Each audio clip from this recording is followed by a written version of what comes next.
just a minute, and we'll be ready to start the party.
Oh man, I put up the wrong text. It should have been that one, not the BRB.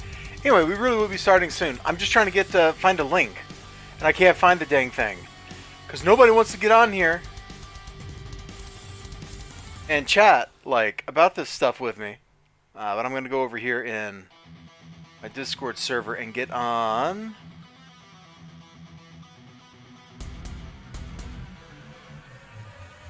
Here we go. My chat. There we go. So people can come in and chat with me. Excuse me. And now I just got to find one more thing. Why can I not find this? I just posted it like the other day. And now it's just staying here. Hey, Elizi. You get to join you're hanging out with a boomer stream right now. Because I'm scrolling trying to find something and I can't find it. Ooh, that's a good one. I'll show that off here too. Let's see. Ooh, that's super cute. Let me show that. Still ain't found what I'm looking for, though.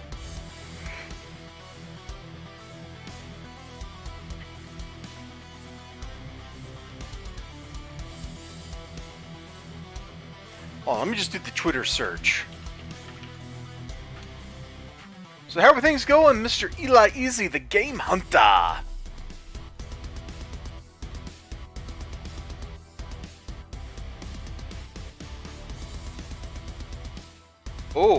Oh, here we go. That's a good one. That's not what I'm looking for, though.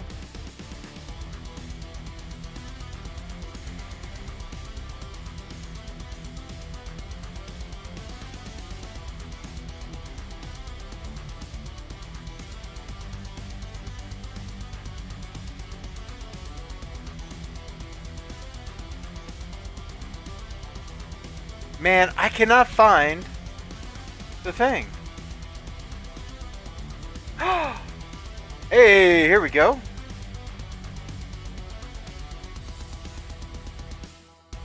Not exactly what I'm looking for, but this tweet will do. You just chilling as always. Got to get back on the Rags Patreon. You should get back on the Rags Patreon, my dude.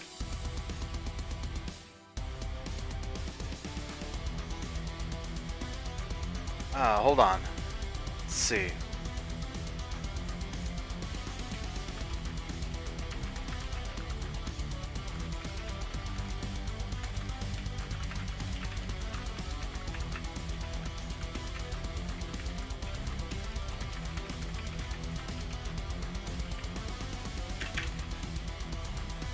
Oh, I can't. Hey, being on the Rags Patreon is spending your money on comics.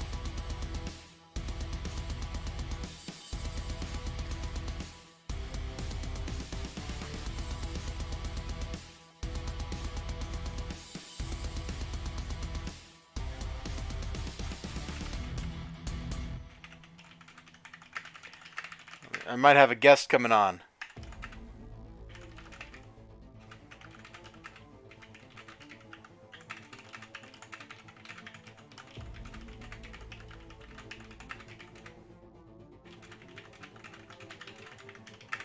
Just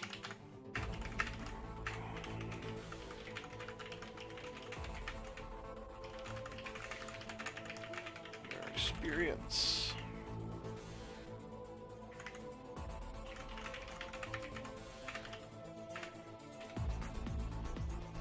Alright, so I got that all set aside, and I should probably drop a link to the stream to the person who this would be going to. Oh my gosh, what is the link to the stream? I am such a boomer today. Here we go.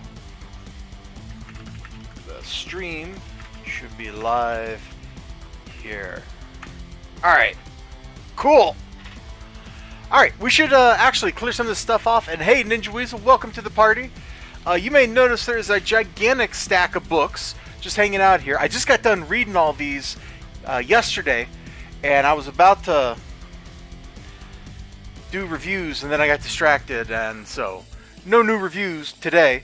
But coming soon, reviews of all this stuff. There's a lot of stuff here.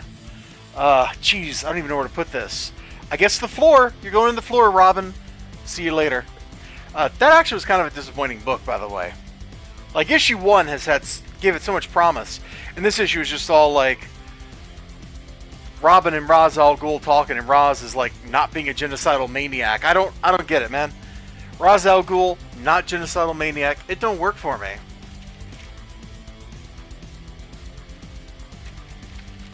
elizibar. We were totally listening to one of those royalty-free tracks I have access to. This is the 29th Planet. It's the one that's like Doom-themed, and it's pretty awesome because of that. Let me click over here. Oh, it's just my Go Live notification. Okay.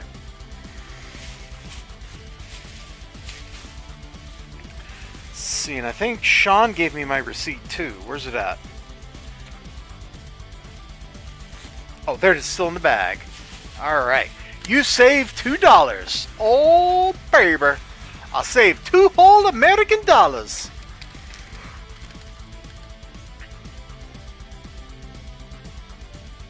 Okay. Let me stick these where they're supposed to go, and then we'll actually get this stream started. So sorry this is like taking so long to get spun up here, man. But it's just how it be sometimes. Let's see, graham crackers. I don't even like graham crackers that much, man. They're just kind of like, yeah, this is vaguely sweet. Which I'm told is kind of the purpose of graham crackers. They're like, this is a snack to give children that's not too indulgent. And it's like, okay, why would you do that? Why would you waste your time making graham crackers, you know? Wait, what? Whoa, whoa, whoa, whoa, whoa. Hold up. Music. Stop. Dude, okay. Here is, like, oh, it just went away. Twitter just updated and it went away. But it was something like, women were not filmed in chains walking the streets of Kabul. What? And it's like, according to fact checker, like, I'm just totally like, I want to go, like, click that topic, but it just updated again. Trending United States, hashtag poopy butts. What is going on? Let me just... I gotta show you. I'm not making this up. Right here.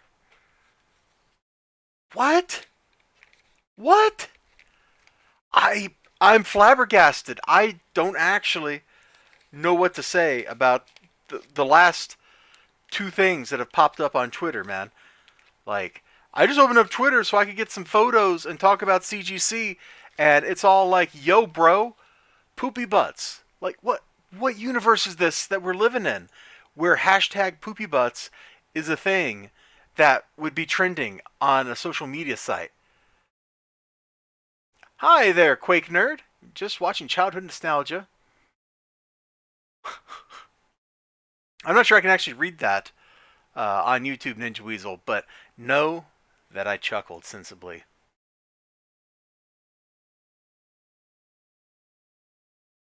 All right, looks like we will have somebody coming in to talk about CGC stuff. So let me put the hard drive and rock music back on, and we will start taking a look at some of this stuff. Patrick Gleason. Hold on. Patrick Gleason. Patrick Gleason. I know that name.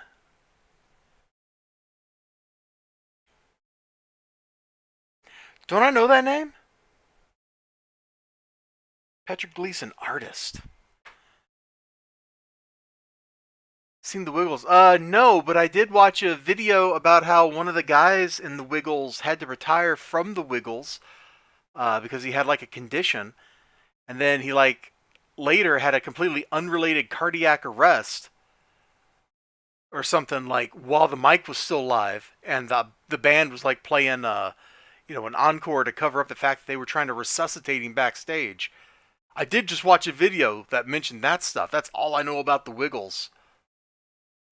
Patrick Gleason, artist. Why do I know this name?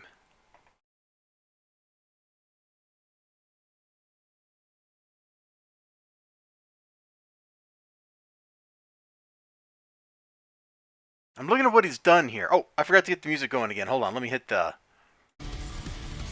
Wah! Let me turn that down just a notch. There we go. Let's see, Superman and Robin. Oh, maybe that's where I know him from, is Superman Rebirth. Yeah, that's probably it, but apparently he's doing Spider-Man now. Okay, anyway, the free stuff is not why we're here today.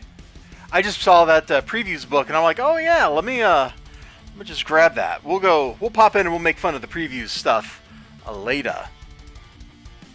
For now, as many of you know, I shop, do most of my comic shopping at Graham Cracker Comics in Madison. And when you go into a Graham Crackers, on a Wednesday, you get 3 books out of their 75-cent bin for free. Hello, Corporal Jackson. Welcome to the party, man. We are talking about comic book stuff. And let me get this tape out of the way. That's just right there for when I gotta tape some stuff up. And I got a whole bunch of books I gotta tape up here in a bit.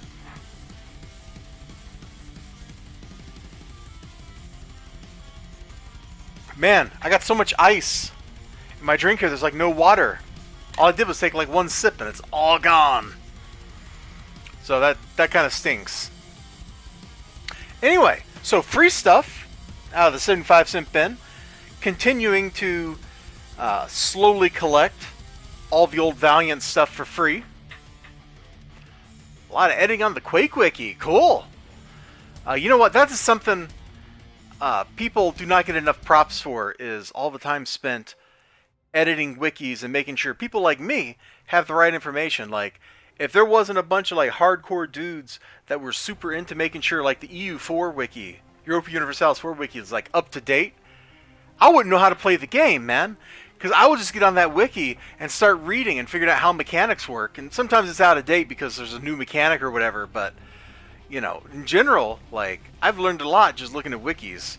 I'm sure people that play Quake are in the same boat.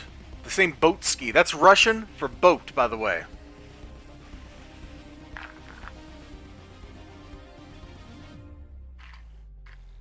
Wow. That soda's flat. Anyway. So, first book, like I said, slowly collecting all old school Valiant, just for free.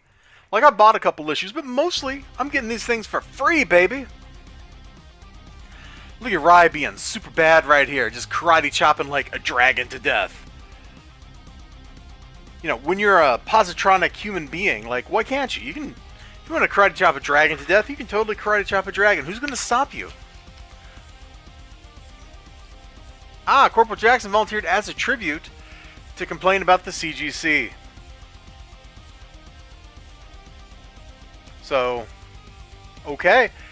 Well, you can complain in text chat all you want. If you want to complain in voice chat, I did drop a link in that channel to where my voice chat is. So you should be able to just pop right on in here and be like, I hate CGC. Which, I mean, I feel you, but I kind of want a little more than I hate CGC. See, Quake Nerd, currently making a section on every level explaining the difference in Quake 64. That is a lot of super detailed stuff. You know, the cover showed me like Rai karate chopping a dragon, and I have not seen a dragon here. Although he's like having a kung fu battle against somebody who spits mazes. I'm not sure what's going on here, but that actually looks pretty darn cool. Sometimes these old Valiant books really got it going on, man. Sometimes they are just like great looking. You know, A-okay. I'm probably getting banned for doing that, even though I just meant like okay. Dude, she wrecks him! How many heroes? What issue number is this? This is number 7. Our hero just absolutely gets annihilated by some lady who I have no idea who she is. But man, that's a great face right there. In issue 7 of his own book? Bruh. I mean, he is a robot, so he probably just gets right back up later. Moments later, some guy with a crazy 90s shirt got to kill her. Who knows what's going on, man? Early 90s were crazy. Yeah, I think everybody loves action-y comics. Manga, like action-y manga, are pretty good, man. One of the best manga I ever read was that volume of Gunsmith Cats that I've had for like 20 years. Next, we got another old Valiant book, although this one's probably a little newer. Because isn't this like the We Got Bought by Acclaim Valiant logo? Let's see, we haven't... No, this is an ad from 1991. I must have the logos backwards. This is an ad from 1992. So in my mind, I must have their logos backwards. I thought this was the original Valiant logo. Shows what I know. Because here's Rai rocking this big blocky V. I said Rai. Here's Ninja K rocking a big blocky V. Ignore the previous sentence. And he's like fighting the Hulk and some guy with metal fingers.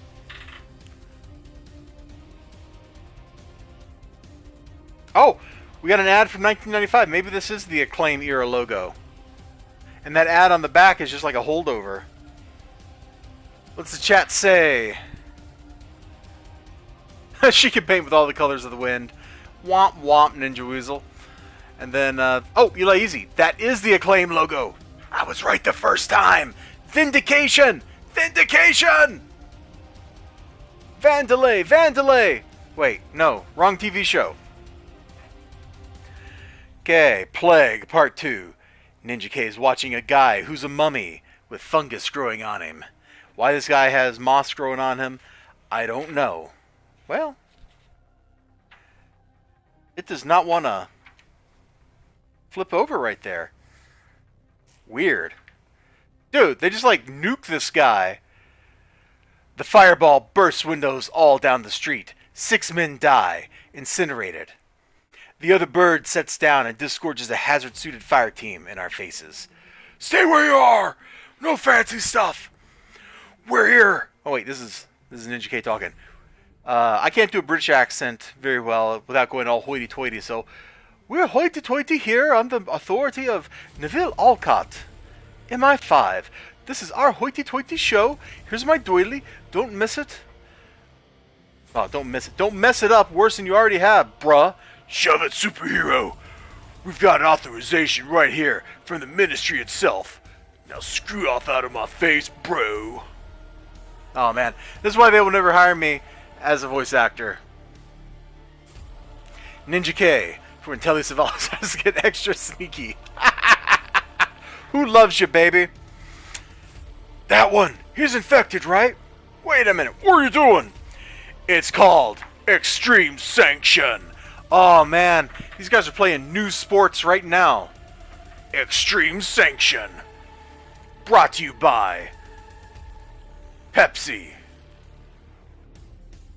The official beverage of the future. Something like that. I don't know. I think I milked this page for all the silliness it's got.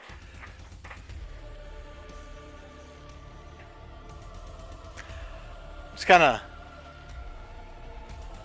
looking for something interesting in the book, and there's just this absolutely wild ad right here.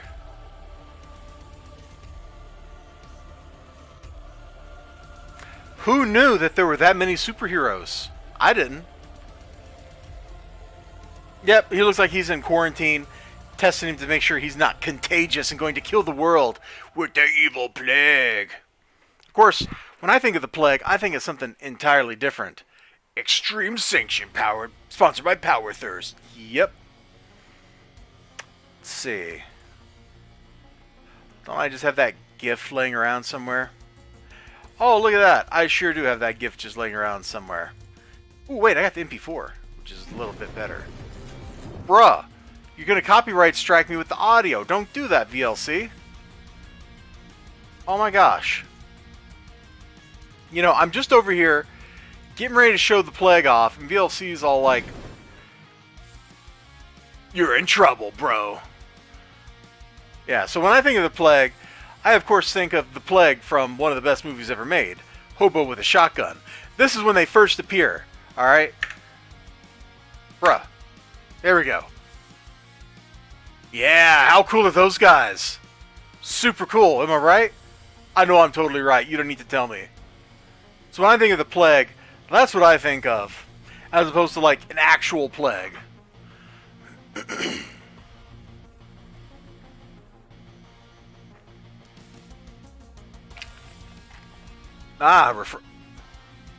Man, what is going on with this drink? It's gonna be like refreshing, and yeah. The plague from hackers, oh man. It's been a long time since I've watched Hackers.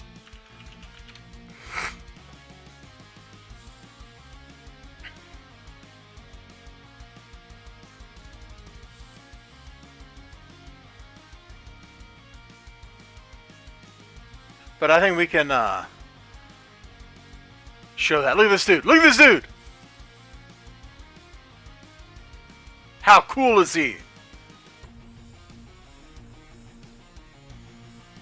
Look at that, man. He's wearing that big fur coat and he comes skateboarding in. He's got a cool vest. Like, is this guy cool or what? Like, you don't get much cooler than him. You absolutely don't. Oh no! Oh no, all you people at home, you know I've listened to Blade Runner Blues Rain for 8 hours. Oh no! How could you betray me like this, YouTube? How?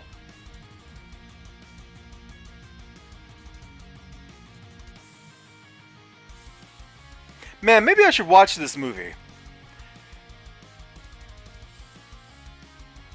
I do gotta say, like, we did, like, get the phrase, hack the Gibson in our vocabulary from this film, which you gotta love.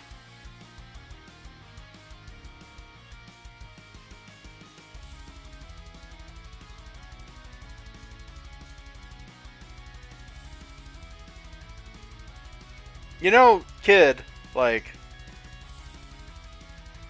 everybody knows what you're doing. Ah! She just accidentally saved the day because the little nerd here is too nerdy.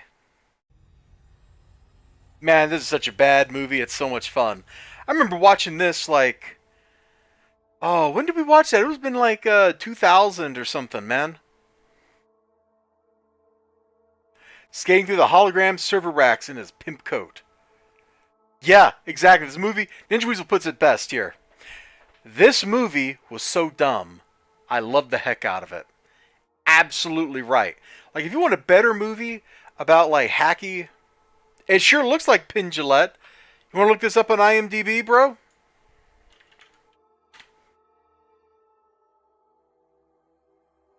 Let's see. Hackers.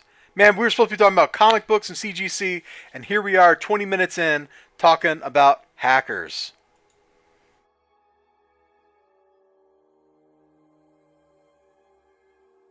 Ninja Weasel is screeching in the chat in all caps. Oh my god, it was.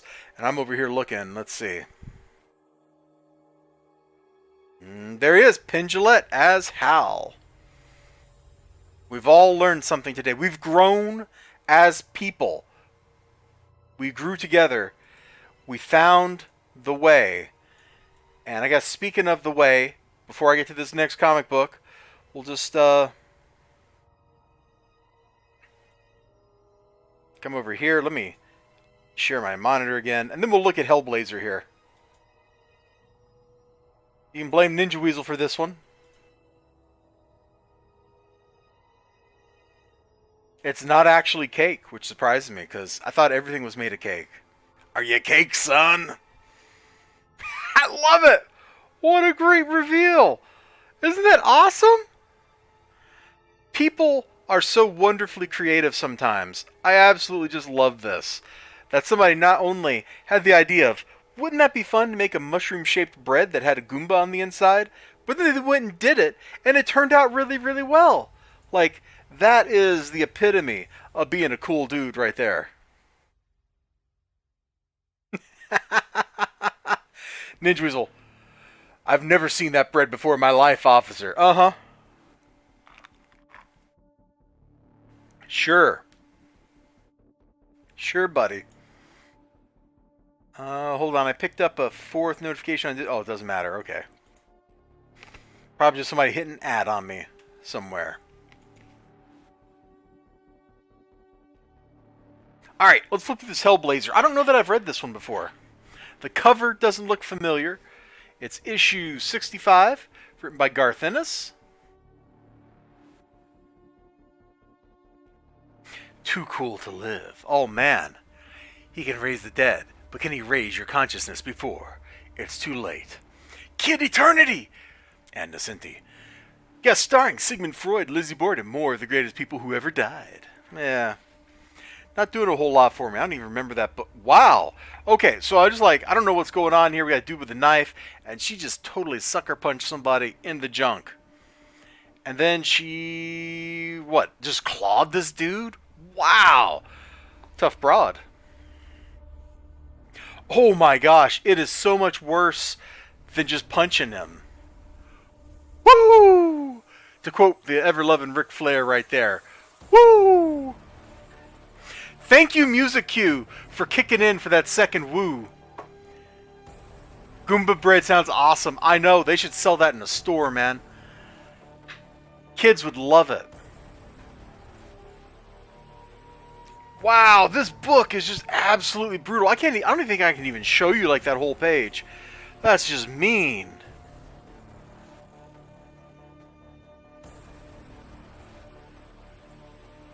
Ah, at last.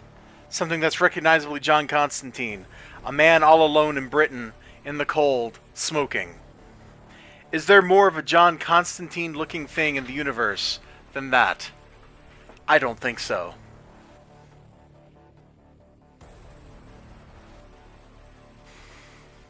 Honestly, flipping through this, I'm not very impressed by it. You know, Garth Ennis is very hit or miss, and since I don't have like the context around what's going on in this particular story, that looks kind of like a miss to me. That looks like Garth Ennis just wanting to be Garth Ennis. And if you ever read a Garth Ennis book, you know exactly what I'm talking about.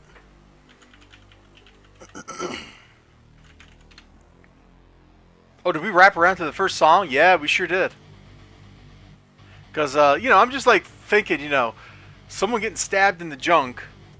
And then I'm like, oh yeah, this is like the trial run for Crossed right here. Which is a whole book series about people doing terrible things to each other for no reason.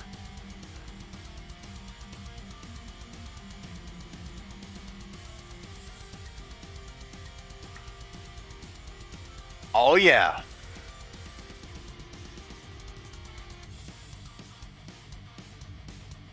I really enjoy this album. Alright, that's enough Garth Ennis for one day. Which is funny because I think we have more Garth Ennis coming up later.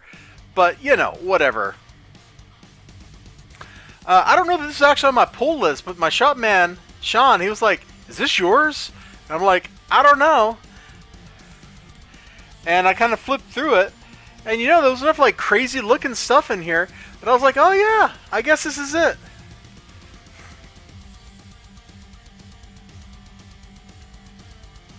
Oh, I gotta read Ninja Weasel's chat. This is good. This is good. Music. Music. I love you.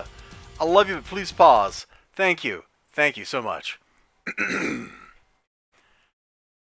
now, a dramatic reading of Ninja Weasel's chat from mere moments ago.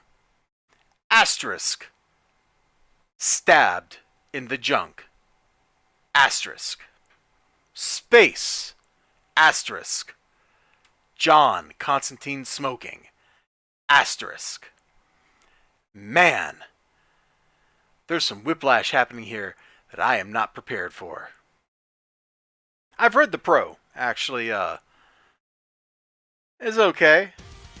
I don't know that I would describe it as pretty good, but it was certainly interesting, and it was a pretty good mockery of superhero stuff in general. Look at this, man. Like, I have no idea who any of these characters are. I have no idea what's going on. But there's some cool looking stuff in this book. Like, as I stood there at the counter and I was flipping through this, what is it even called? The Heroes Union. Yeah, as I was standing there at the counter flipping through this, I'm like, you know, there's some neat looking stuff in this book. Like, this dude looks pretty cool. That dude looks pretty cool. He's only got like the two big fingers right there. He's like a golden T-Rex with a turban on or something. I don't even know. All I know is I don't want to fight a golden T-Rex with a turban on in Arc. It would probably be like an alpha T-Rex and probably eat me and kill me in one hit. Because that's just how Arc is. It takes everything fun in life and it makes it unfun.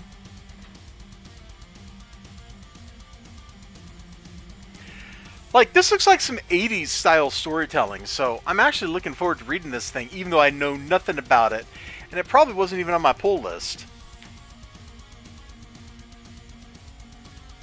Wait, is this a numbered book? Really? Wild.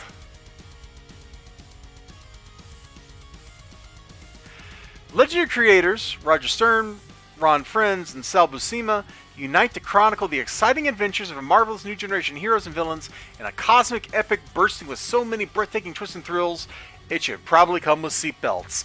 Kind of like that Hellblazer issue. You enjoyed it because how insane it was? Yeah.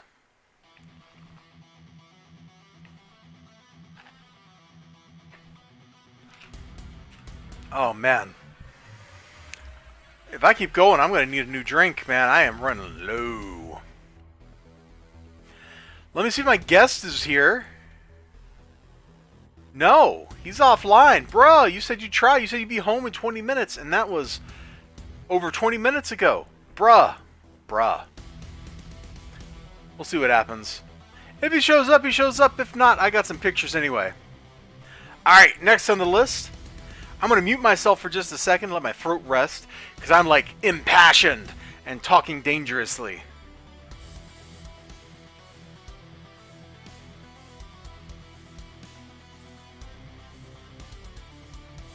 Okay, Noctera, number 6. So, I find that Noctera is very much like paint by numbers as far as stories go.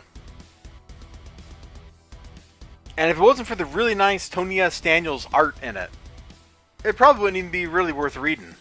But it's got some really nice art in it, and I keep hoping that there's going to be something in here that when I see it is going to be really cool. Like, I really want to see more of the monsters.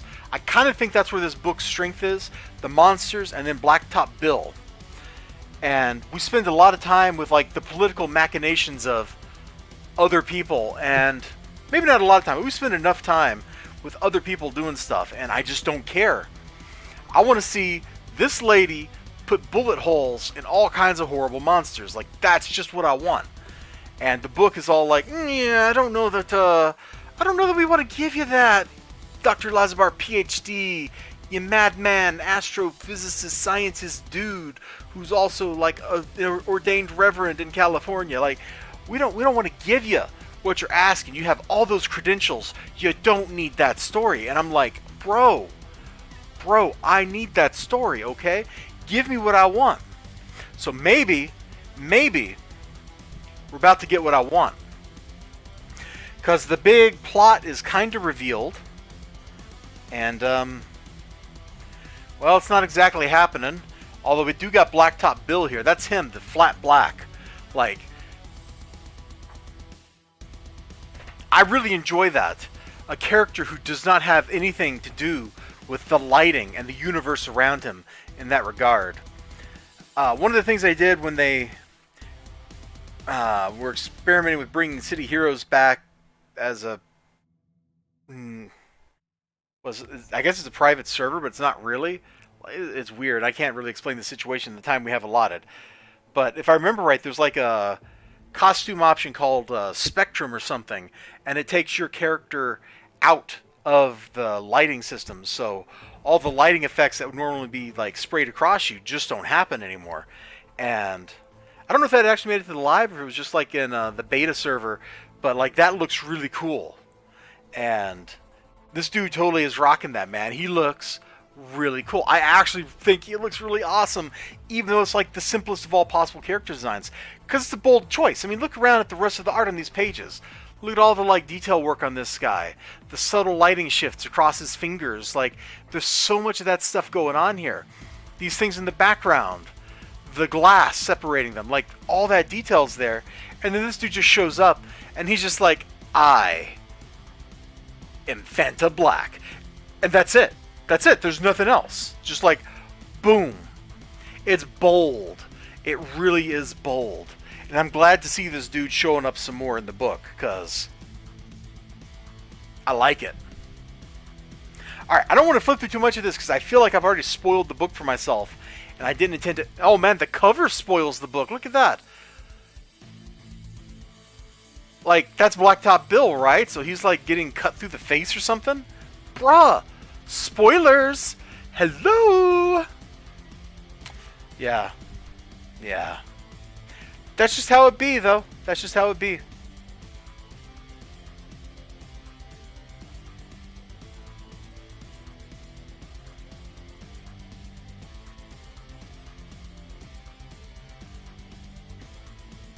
I'm just looking at some Discord messages real quick. Ah, this is a good one.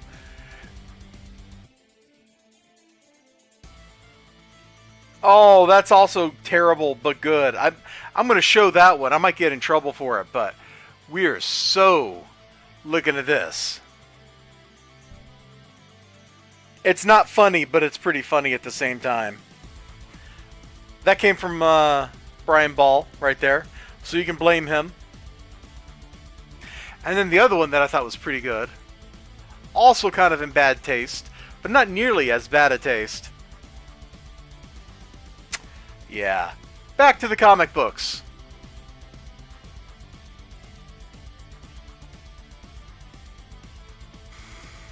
Let's see. Eli Easy says, I need to catch up on Noctera, and the Ninja Weasel gives the appropriate response of Top Keck. You know, it's funny because Six of Cyrus in the King's Quest speedrunning community, one of the top speedrunners is Top Keck Shrek. So I don't know if his toppest of kecks is the same Top Keck, you know, but maybe it is, maybe it isn't. You never know. That reminds me, though, I should probably ask you all to hit that like button on the stream. So if you like what you're seeing and you want more of this to exist, you better hit that button, because if you don't, there ain't going to be more of this. It will just end one day, and we'll all be really, really sad. Yep. Really, really sad. Alright. So, when I said that, you know, maybe, sort of, we might have some more Garth Ennis later, I lied, because we totally were having some more Garth Ennis here. I'm going to change the soundtrack. This is a little, like, too pulse pounding for me at this hour of this day. I don't know what to put on.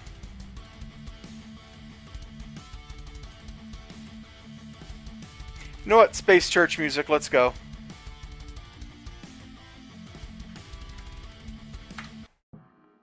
There we go. Beautiful, sweet Space Church. Let me turn the music back up a little bit. Which, hopefully, if we get our guest, this should also be about the right volume for him. Ninja Weasel said Space Church, obviously, and then I must have done it, like, simultaneously, because he laughed. Yeah, you caught me.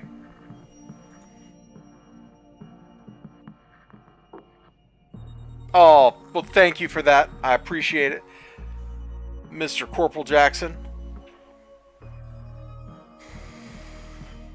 I don't know if I want to open this book up.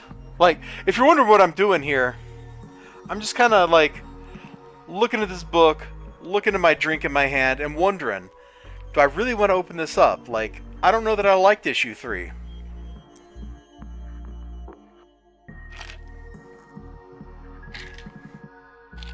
Great, I'm like out of beverage now. I'm out of beverage.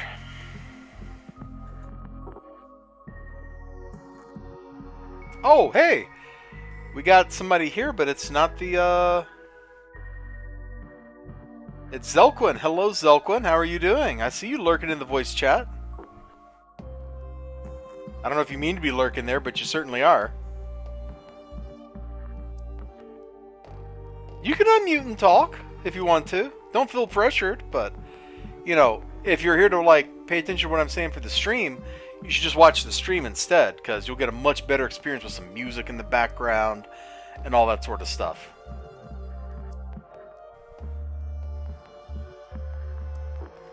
And I should make him an Eliza Barbarian. Boom. There we go. He now has all the rights and privileges thereof, or thereto awarded, however you want to say that. Well, thank you. Oh, wow. You're a person and you're here. Yes, here to talk about CGC, if I recall. Well, that's certainly what I want to talk about tonight. If you got some opinions on CGC, I am more than willing to cede the floor to you. And if you got like pictures or something, you can just like drop them in some chat channel somewhere and I can pull them up on stream. Oh, okay. Any just in general here, I can post a few pictures. Yeah, general's fine, or there's a channel on my server called the_elizibar, and you can drop it there because that's like the pun for stuff. You know, it's like elizibar, but it's the elizibar. Yeah, yeah. Anyway, it's just that's where stuff that goes for this stream ends up in. So you can drop them in there, and it's totally cool. Or you could DM them to me, like however you want to roll. Yeah, we can post them there. Yeah, we flexible. If you got like some damage or whatever, I certainly want to see it. Because I'm a little upset with CGC at some of the stuff I've seen in the last couple of days. Yeah, needless to say, I'm not all too happy with how everything's played out over the past week or two. And who can blame you? Let me pause the music here so that there's no interference with your voice. All right. So yeah, you know, like this all started with that one dude in his metal cover, and it hasn't gotten any better looking. Oh, that one dude in his metal cover? Uh-huh. Oh, yeah, yeah. That is not looking too good, and I've posted some pictures there. All right, let me... Oh.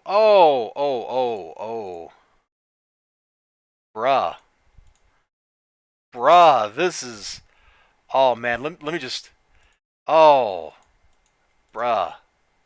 Oh, hold on, I opened these up out of order. Let me put them in a better order. I was opening them like... I started at like the middle and went down and then went back to the top, and it's just like, what am I doing? Clearly I'm drunk. I don't drink, so that makes that funnier. Come on, that makes for the best kind of streams. Oh. I remember Brian got on with me one time, and he was totally drunk. That was a hoot. All right, let's see. Show right monitor. Oh, my God. This is, like, this hurts, man. This is when I had, like, the Twitter thread, or a Twitter thread open for somewhere. Let's see. Is it this one? Yeah. Like, right here. Mr. Nanco Marketing, like, put that on Twitter. Oh, that's just, it hurts so much to look at. Oh, yeah. I mean, what do you have to do that? You gotta, like, step on the box, like, really hard. Well, like, you gotta put the box on, like, the edge of a table, and then weight the box down with, or get, like, a vise or something to hold it, and then you, like, just stomp on the corner. Like, how? Well, now, seeing pictures of the box, it didn't look like there was really any damage to the box itself. So, you know, that rate, now, maybe the picture was from a different angle. You know, maybe I wasn't seeing where it might have gotten crushed, but this almost kind of looks like, you know, stuff got taken out of the box and then subsequently dropped.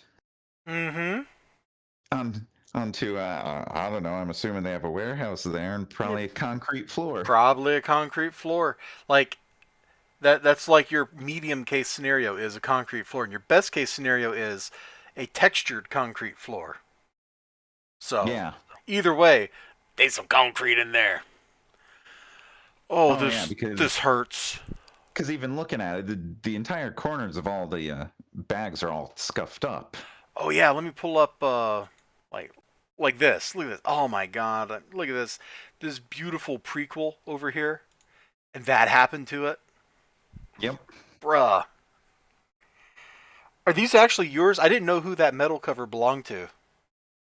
Yes, these are mine. Oh my gosh. Oh.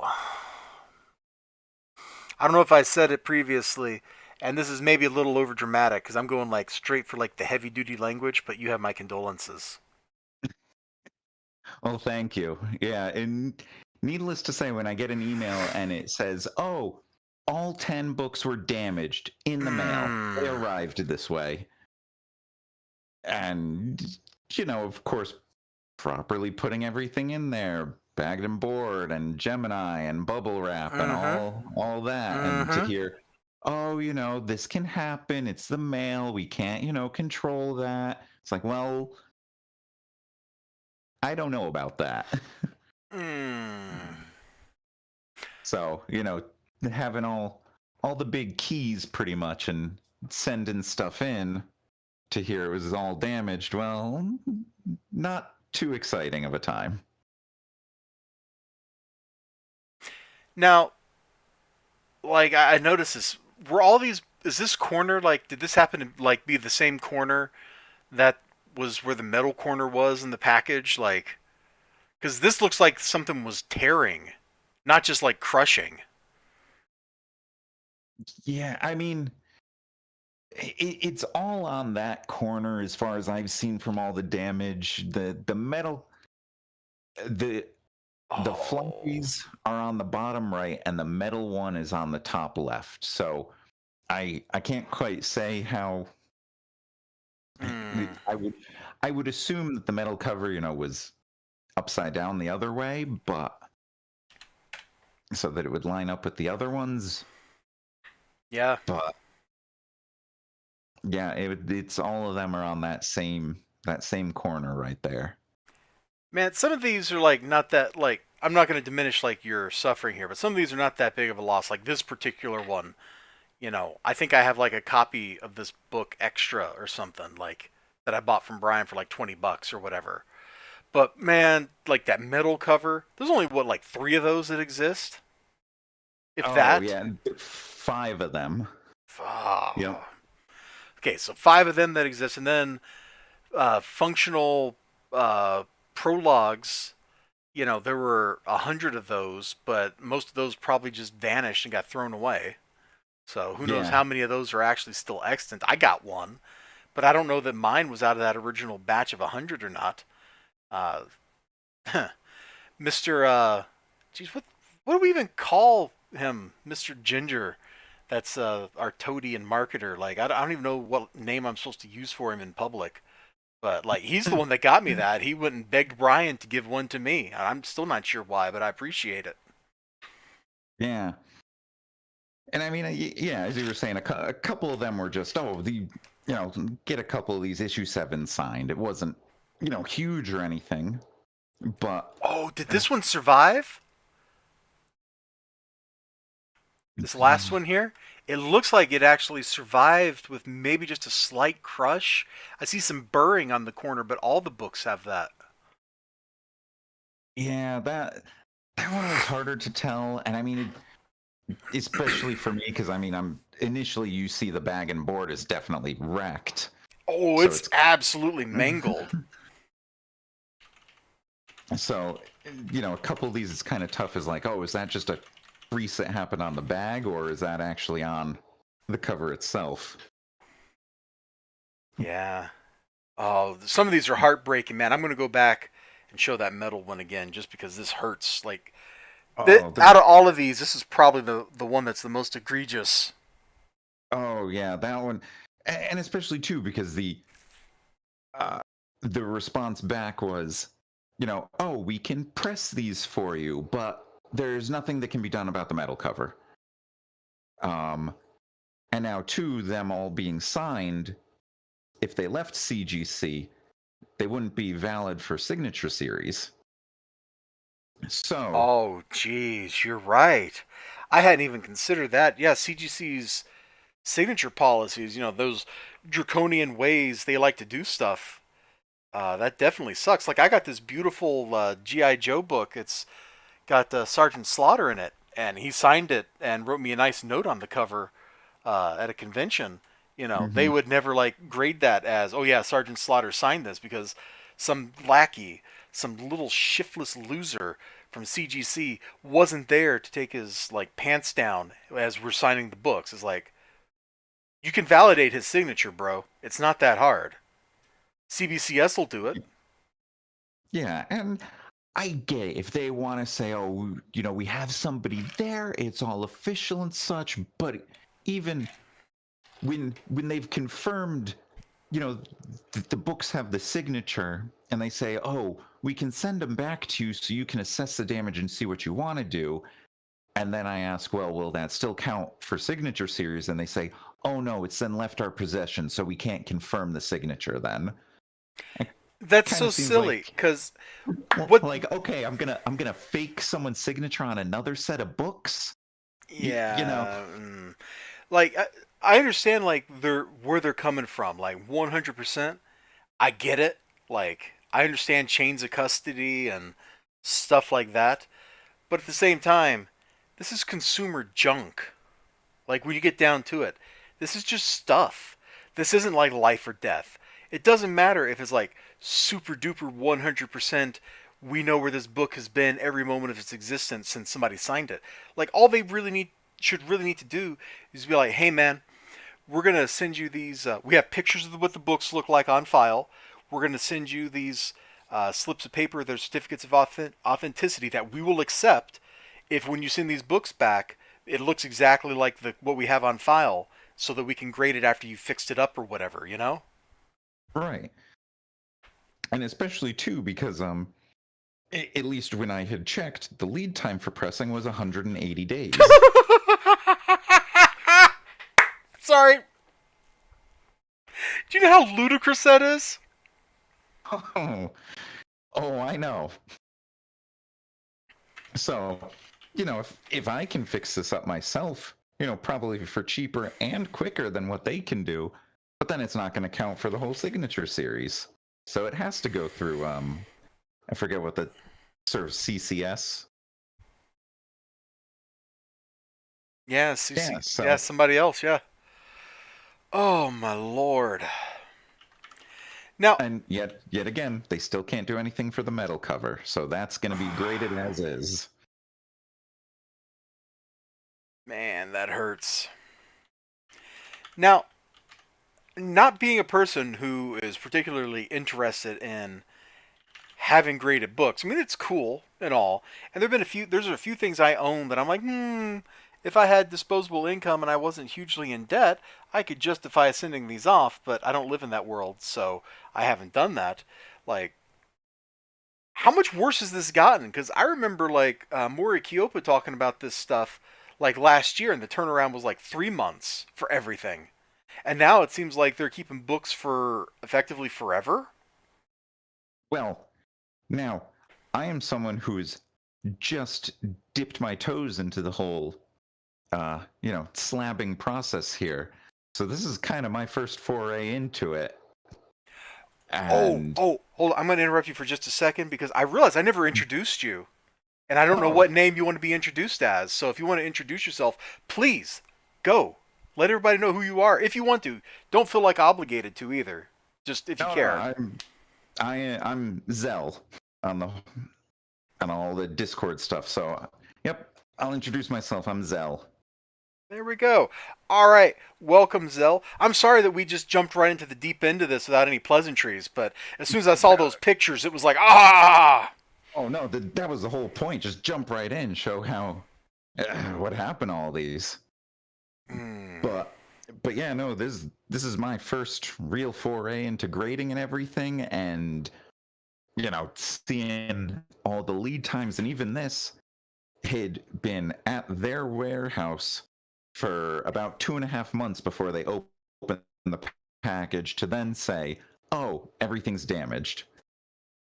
And so their grading times don't count time when your package gets there to when they open it. So it's 2.5 months, and then their whole grading lead time starts, which I Mm-hmm. think is around like 90 days. Mm-hmm. I do know, or I do remember, like a month ago, and I just found an article about it that CGC totally got bought by a big investment company, which is also like a big evil Mm. megacorp. Like they secretly own like massive amounts of real estate and stuff. If Mm. you saw like housing prices in the past year or so and wondered why they were somehow going up when everybody was out of work, it was because the company that bought CGC, Blackstone, was buying houses for cash for 150 to 200% of the market value of the house. Yep. So, evil megacorp right here. I just wanted to point that out to people that CGC was purchased by an evil mega corporation. Also, apparently Jay-Z. I don't know why Jay-Z's getting in on this.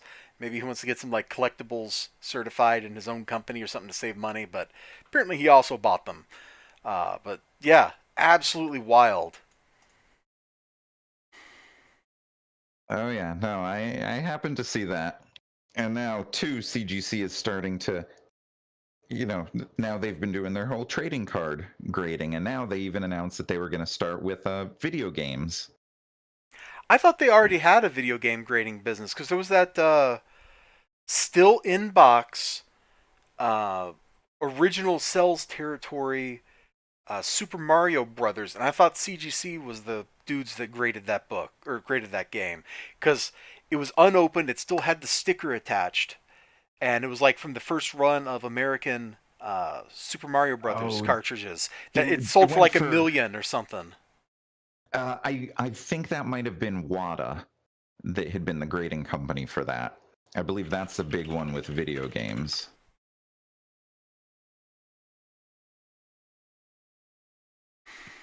Hmm.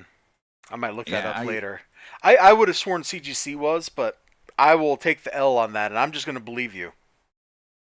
yeah, I think that is, but now I'm much more of a gamer myself, and just like I get video game grading, I get grading just stuff. It's kind of cool to say like, here, this is unopened, this is still sealed, this is all nice looking.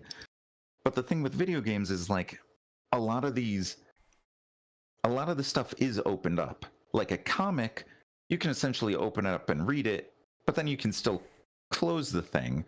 You don't Yep, have yep. stuff that's being graded in the poly bags. Um, Whereas video games, everything comes sealed, but as soon as you open it, it's essentially used.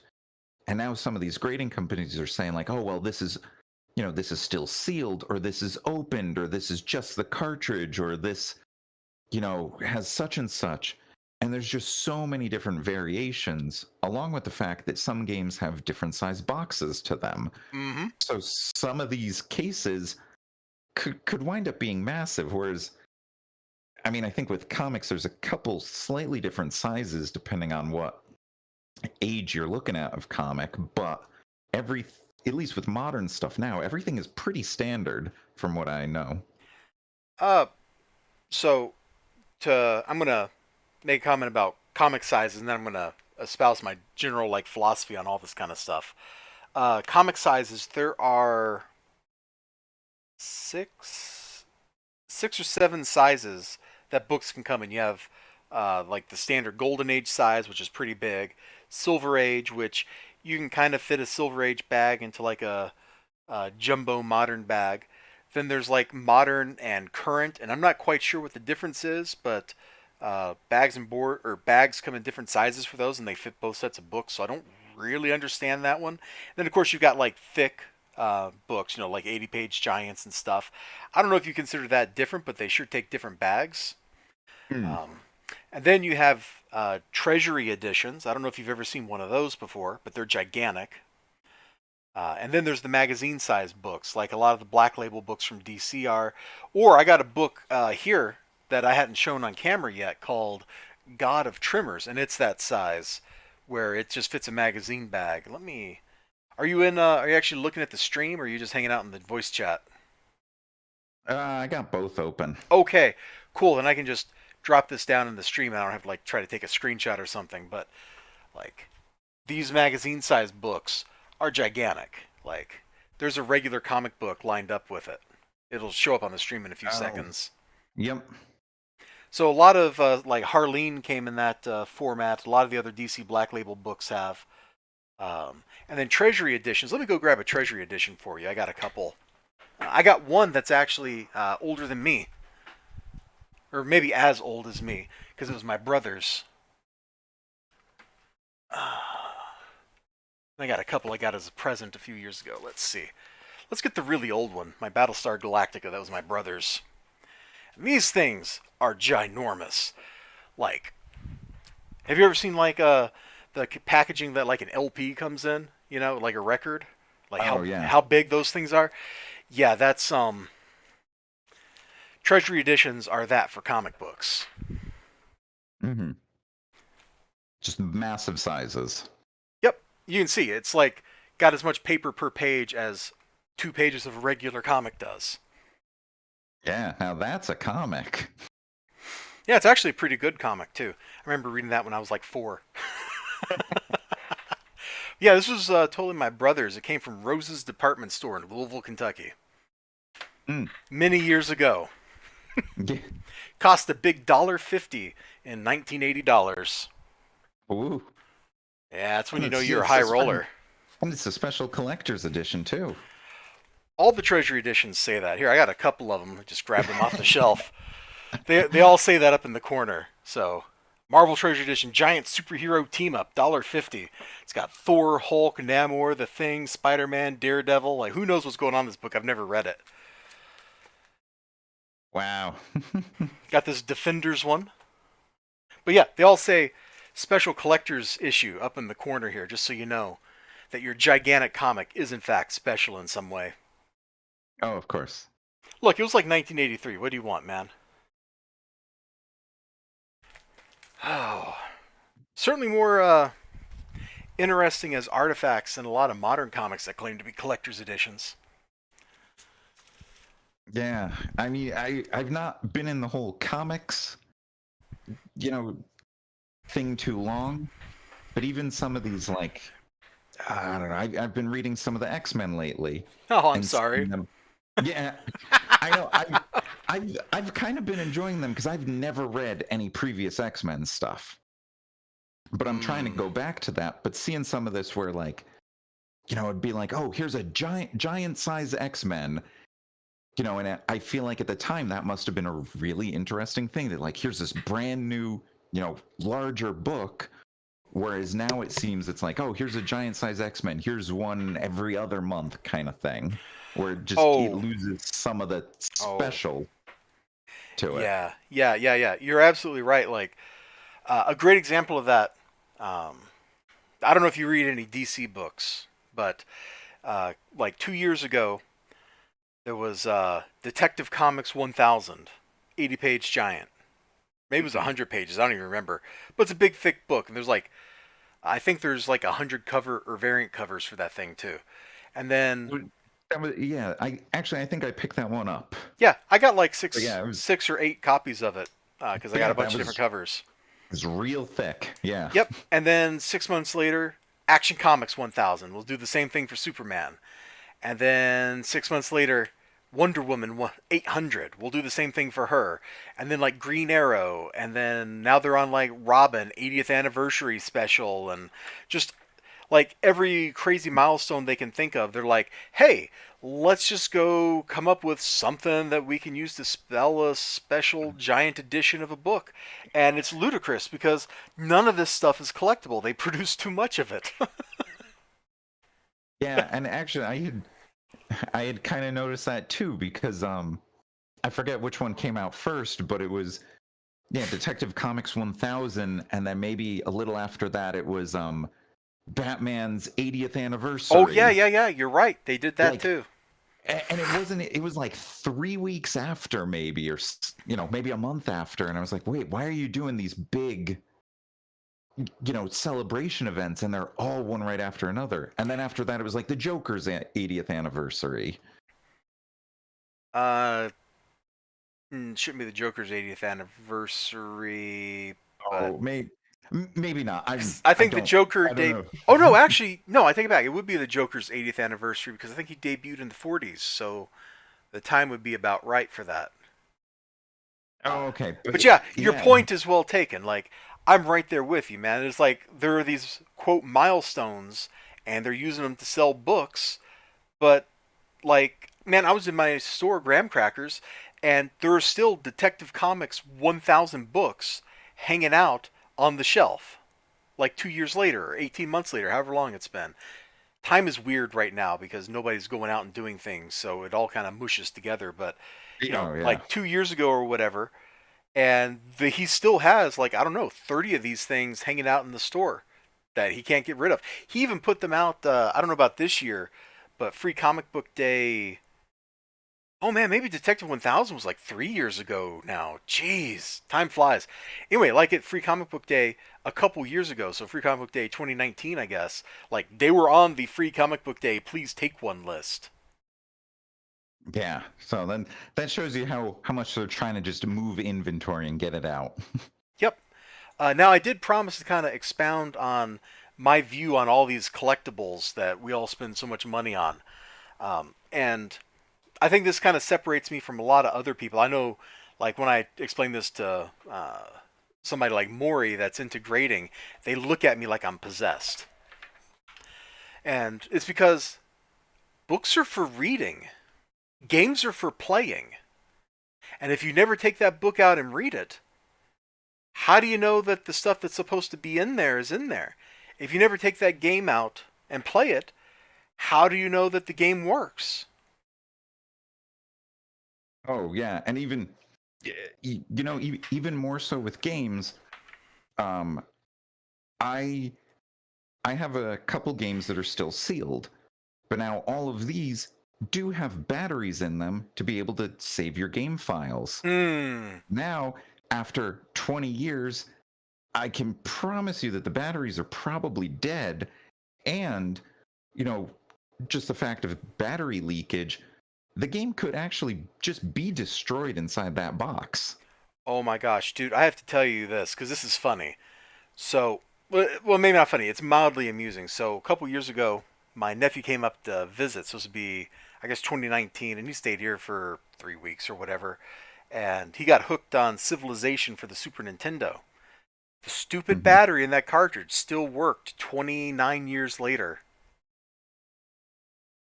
Oh yeah. So Absolutely nuts. Like somehow that is like the most blessed battery that has ever existed, and like it's the most perfect thing mankind's ever made. I don't know how that battery is kept charged. oh yeah, no. Some of them can last a while, but I've noticed a couple of my games the batteries have died, and now I can go about and replace them, and I'm fine with doing that. But then there's another thing with games like, oh, I'm gonna send this in to get graded. It's like, well, if you look at the actual board, oh, the battery's been replaced. Like, now do you knock that down? What do you do with some of that? So again, Yeah, some of the grading grading stuff. grading electronics is weird because of that. Like electronics actually take maintenance. Like Right. my NES, I had them replace the cartridge slot on that son of a gun, and I really don't like the job they did on that. But it is what it is, because I've never been able to get the springs to loosen up. So to get the games out, I actually have to use pliers to pull the cartridge back out. So I know it's not exactly healthy in there, but you have to do maintenance on your electronics. Otherwise, your electronics will just stop working. And what good is a PlayStation that doesn't turn on and read CDs? It's not good for anybody. So you replace the motor. Well, now what do you grade it as? Well, it's got a perfectly good motor. It works. Who knows? Right. And it's just like, I can get it for when certain things are sealed. Like maybe I have a disc game that's sealed. Like there's no moving parts in there. Okay, fine. But yeah, when you get to the point where it's like, well, I'm replacing the battery, or yeah, I've replaced a motor in something. It's just that becomes such a tricky thing as to how to grade that. I feel like some of these companies are trying to offer that service, and that just seems so strange to me. It is strange. I'm going to read a couple chats real quick here because there's actually been some pretty good comments, and I've just been ignoring them because we've been having such a good back and forth here. Let's see. Eli Easy. Well, actually, I guess I should start up here with Ethereal Dragon. Hashtag blame Susan. Okay. Then Susan Wabajack. I think you're making that last name up. Needs to take a permanent vacation. And everyone that she's hired. Wow, this is a harsh chat. They really don't like CGC, I think. Let's see. Eli Easy also says, never use any grading company's presser. I don't have any experience with any of that, so I think Maury's used the CGC pressing service before. Yeah, I'll see how these books come back after pressing, but I don't know. I'm not really all too hopeful, especially when they said, "Oh, the pressing won't guarantee better grades. We can't promise it'll actually do anything, but if you want to use it, here's the rates." I almost feel like they just damage your books on purpose so they could charge you more, but that's me being cynical. Let's Yeah. see. CLA Easy also says, big fan Zell, spelled with a Z. I use you for all my payments. Oh, you get a cut of that action? That's pretty cool. If only. Let's see. Also here, I think Corporal Jackson is Frank the Tank on Discord. I don't know if that's like doxing him, and I apologize if it is. I will delete this section of the video if you want me to, buddy. But he says, not gonna lie, I was kind of surprised at how deep Zell's voice is. Okay, I had no preconceptions about your voice, except maybe that you were a robot, but you're probably not based on how you sound. Well, I'll take it as a compliment. So. Oh, you should. Let's see. Eli Easy, CGC's quality control has been completely garbage last year. I'm so afraid to send King Spawn to CGC because these bleeps are going to destroy my book. I might just say bleep it and send it to CBCS and get the verified signature. You're not the first person to say that, Mr. Eli Easy, so try it out. You never know, it might work great. Then I agree with Zell. Video game grading is kind of pointless. And, he was talking about Susan Wojcicki, the head of YouTube. Okay, I know who you're talking about now. Just Wabajack makes me think like Elder Scrolls, man. And I'm like, I don't know, what does Sheogorath have to do with any of this? Nothing, I hope. I hope I don't live in that universe, but whatever. And then, let's see. Last comment from Eli Easy here is, I've bought sealed games with no game inside. Ugh! I bought games that have not a scratch on them that don't work anymore. Sega Saturn games, disc rot. Yeah, dude. I'm kind of afraid to get any of my PlayStation games out. I have like 100 and something PlayStation games. And I'm kind of afraid to get those out because, man, CDs don't last forever. They only have an archival life of like 20 years or something. Yeah, that's some of the stuff that scares me because I'm always more into physical media. So I've got a big game collection, and looking at it, it's like, boy, I wish I had a better way to be able to preserve some of this stuff. Yeah. I got a whole bunch of Atari games too, and I'm pretty sure none of them actually work. Which I can't check it out because my Atari 7800 doesn't work. So, at the moment they're living in they're like Schrodinger's cartridges right now. They may or may not work, and they're in a box. So, I actually used to subscribe to a thing called Retro Game Treasure or something. They sent like a box every month with just like random junk in it. And I got some games out of that. But the boxes were the real treasure because they're super sturdy cardboard. They're perfectly sized to hold most cartridges. Like, it was just like perfect getting those things. So I have all those, like my Super Nintendo cartridges, they fit perfectly in those boxes. So there's like 8 Super Nintendo cartridges per one of those tough little boxes. And I just got them all like in a cabinet right outside my office here. It was like this. I know it cost a lot. It was like $300 something a year after shipping, but it's like, this is kind of worth it for these boxes that are perfect for what I'm doing. Yeah, no, that's pretty nice. Because even there's I forget what company it is, but there is a company that makes hard plastic cases that you can adjust for all your retro games. Um, but I want to say those things are a couple dollars a pop, and if you're trying to, you know, uh, get a box for each of your old retro games, like you're gonna be spending hundreds doing that. Oh yeah. I looked into just getting replacement dust sleeves for some of my NES games that don't have dust sleeves because they probably never had dust sleeves because they bought them at a flea market or whatever. Oh yeah. And it was like they want like $1.50 per dust sleeve, and I'm like, yeah, that's kind of cheap. But on the other hand, I need like 40 of these things. Yep. It's with something like that, it's definitely better if you can find a lot of them where it's like, oh, here's 20 of these things, and you can hopefully try to haggle down a little bit cheaper. But yeah, it gets expensive trying to, cover everything. Mm-hmm. I'm gonna flip the camera back to that damaged metal book. It's over my right monitor and I can't stop looking at it. So I'm gonna make everybody else look at it too. Can we zoom in? Oh, we could zoom in a little more. Let's zoom in just a little more. There we go. Oh, man, that's terrible. That is so terrible. Oh yeah. Oh, here's the thing that's killing me though. Like, if the box didn't look damaged, it probably wasn't damaged in shipping, which means they did it. They do realize they have insurance, right? Insurance will just pay this. It's like, oh, this was damaged. Here's your $1,000 or whatever. Oh. Actually, they wouldn't insure it for that much. They probably only insure it for like what, $400 or something, probably. Because there's like a disclaimer I saw on their website somewhere once upon a time that was like, no book over this amount will be paid for or something like that. Oh, of course. They gotta watch their own backs there. I mean, it makes sense because they don't want somebody to send like, you know, Action Comics #1 in, and it mysteriously gets damaged in transportation, and now they're on the hook for $11 million. Like, it's obvious why they do it. Oh, it is, and I do fully get it to an extent, but yeah, I don't know, for something like this, where, I mean, I don't want to point any fingers, and I'm not saying anything for sure, but just where it looks like it could have been damaged there, it's like, well, come on. Don't go blaming the mail here. That's rough. I did read a story about this dude, since I'm talking about like damage and insurance. This dude bought this really expensive bottle of wine.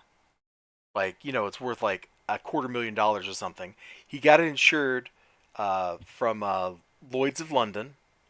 And then as he's like walking it to his car, he gets bumped into by somebody and drops it. Like immediately after signing the paperwork. Like, I don't know, even if that's real, that looks really bad, man, Oh, yeah. That definitely seems like it was pay a guy a few bucks. Hey, just bump into me at this point. Yeah, it's like, bump into me, I'll slip you £100 note or something. Yeah.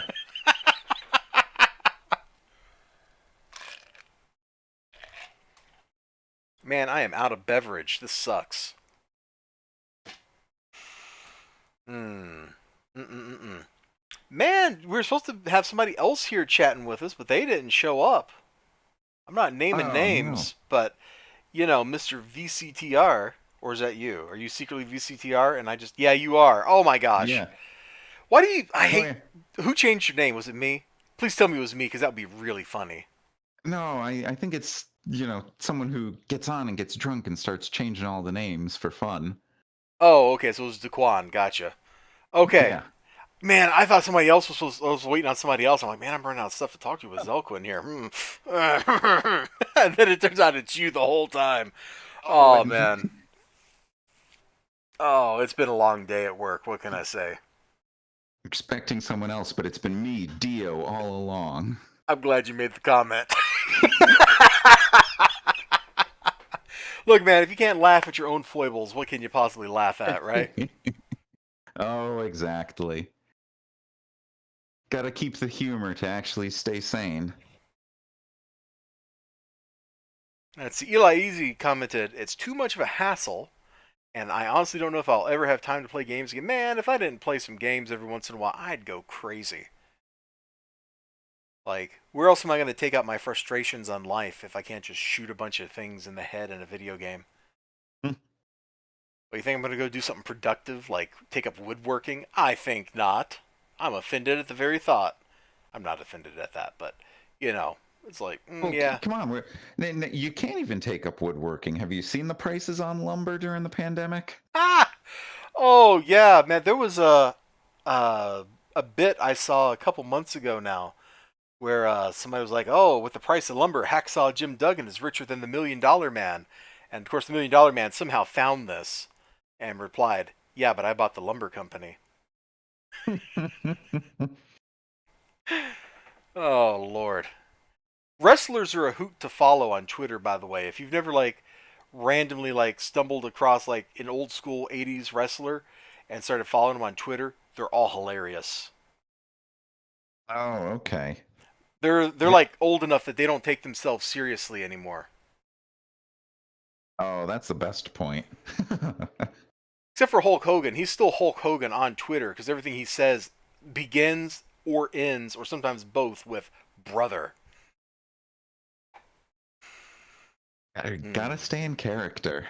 You do. When I met Honky Tonk Man, he was not particularly in character, but he didn't really need to be because he's such a talker anyway, man. He would have talked my ear off if he didn't have a line of people waiting to get to talk to him.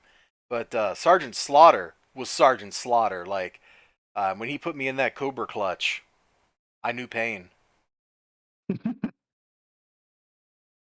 Hopefully I'm gonna have a rematch with him one day.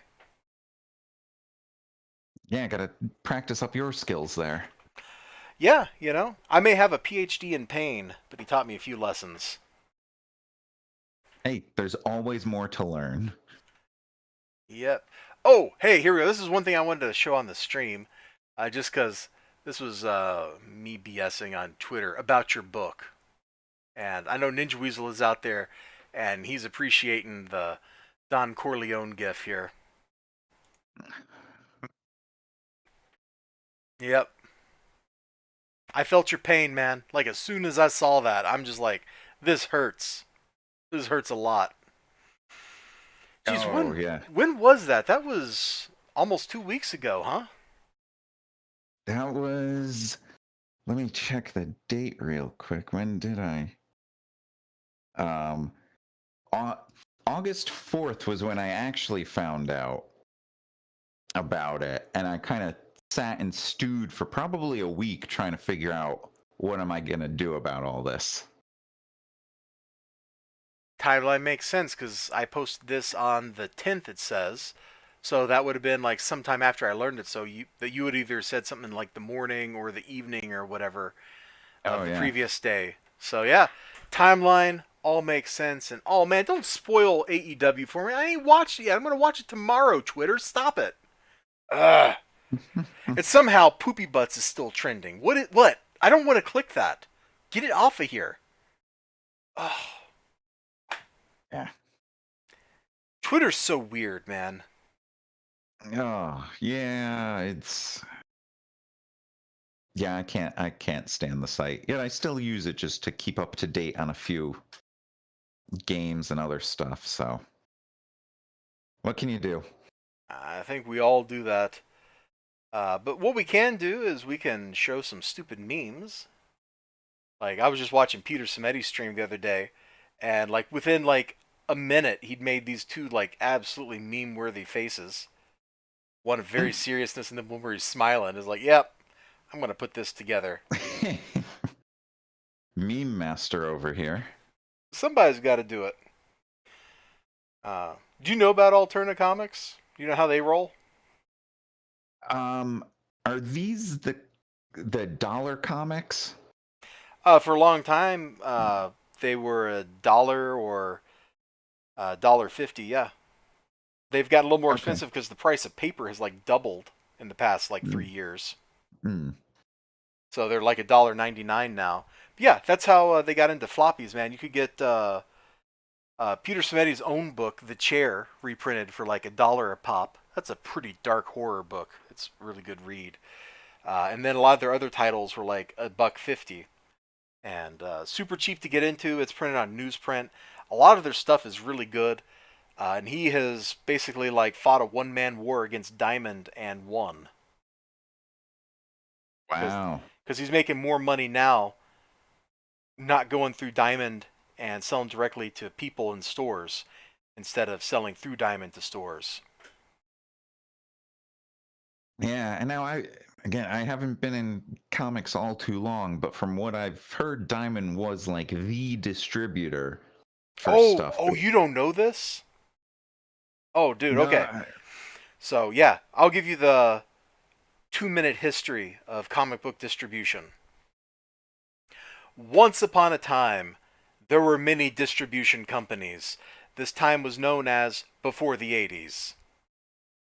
Once the 80s arrived, companies started going bankrupt. Now, all these companies were also companies that sold magazines, because comic books are, if you didn't know, magazines. They're sold as serialized periodicals, the same way a magazine is. Comics did not go for the volume and issue number designation like most magazines did. They actually went with the pulp novel numbering system. So it was just 1, 2, 3, 4, 17, 93, whatever. For whatever reason. That's just how they went. But you could buy pulp novels and magazines and comic books at these fictional things called a newsstand. whoa. Which newsstands are really cool, man. Every mall used to have a newsstand in addition to bookstores that had newsstands in them.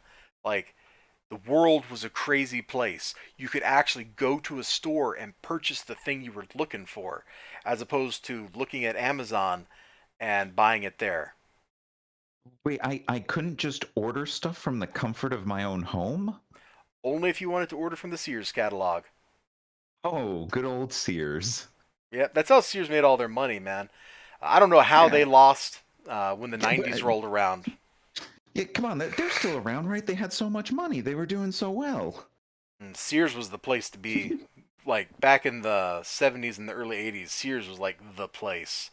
Uh, and before that, like, if somebody living in like the Midwest and nowhere near a town, like, if they needed something, the Sears catalog Yeah, probably had it.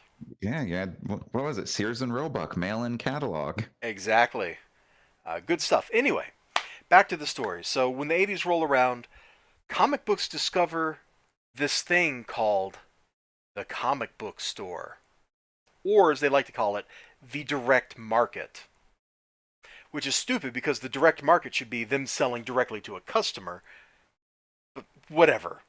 So now you have specialty stores, and a lot of those stores uh, grew up out of, hey, we have all these back issues, we should sell those to people, because it's like somebody gets a collection of 10,000 books. What are they going to do with it? If they're me, they just shove it in a closet. But if they're smart, they sell some of that junk off. And so that's kind of where comic book stores started coming from. And that created this crazy boom of indie comics. The original indie comics revolution was in the 80s. And lots of people made lots of money. Dudes like Mike Baron, uh, the Teenage Mutant Ninja Turtles, and their creators, like all that stuff kind of came out of the 80s and all that craziness.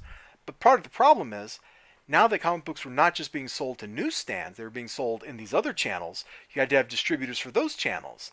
And so you had some specialty distributors come up. Uh, one of my comic book stores here, Westfield Comics, used to be a mail order company and also a distributor back in the 80s. So now you got all this other competition. It's a big boom. But you know what the problem with the boom is? Like, it's a bubble.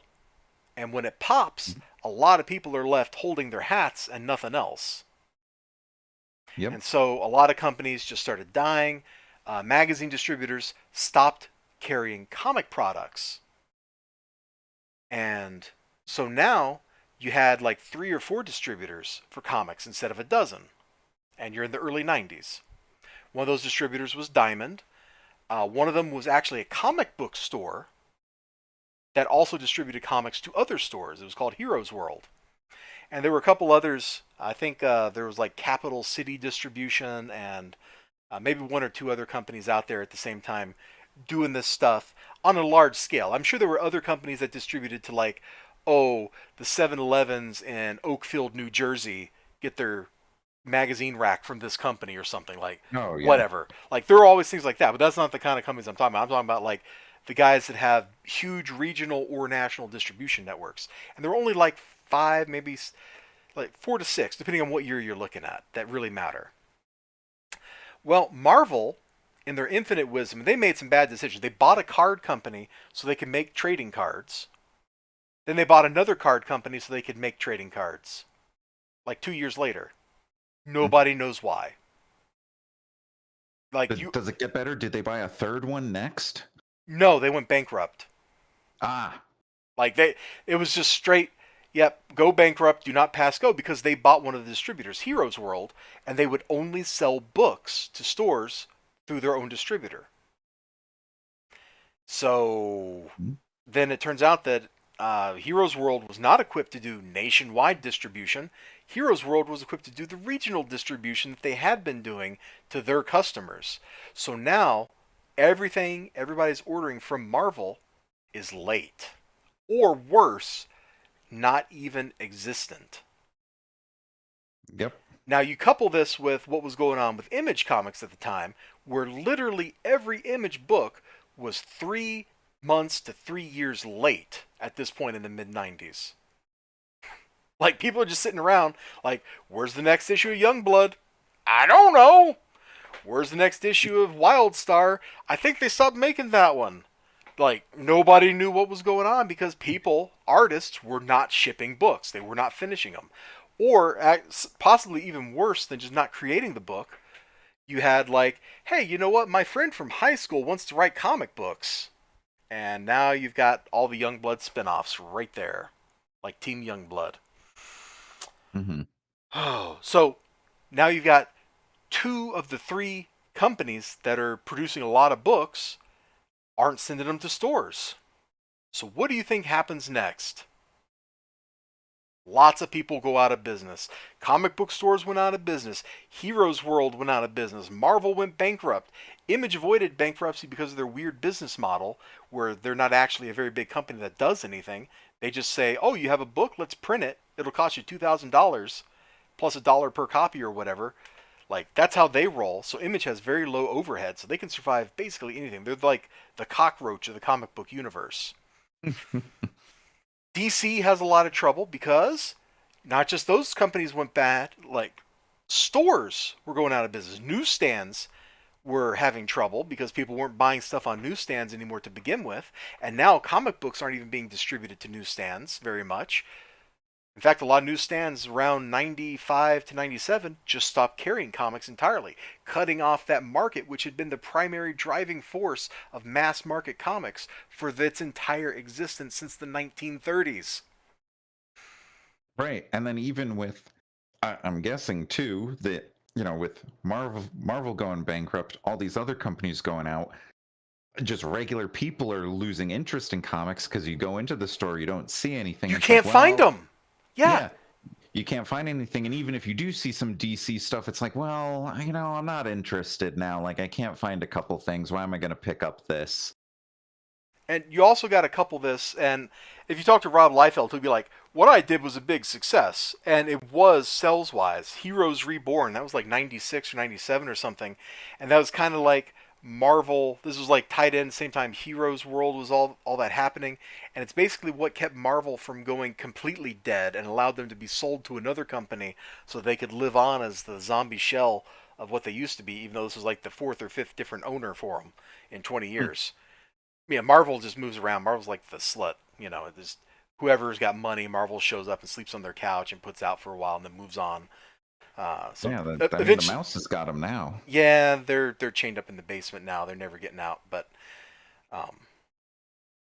it's absolutely crazy. So you know, Heroes Reborn sold a lot of books, like, but that was also kind of like Marvel did. Like, are you ready for the dreaded R word? They did a reboot Oh, because all that happened like in the the big Onslaught arc. So Professor Xavier and Magneto's powers came to life on their own and turned into a giant super monster and killed the entire Marvel universe essentially until they decided to drop the Hulk from orbit onto it and kill it.